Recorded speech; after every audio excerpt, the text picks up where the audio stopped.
చెప్పేవా చెవిలోన ఒక మాట, పువ్వులతో తుమ్మెద చెప్పే మాట.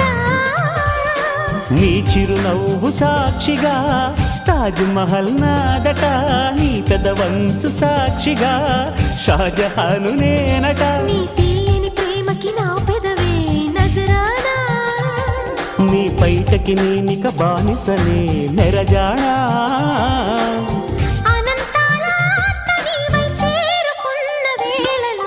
కోకలు కట్టిన కోయిలా కమ్మని కౌగిలియవే.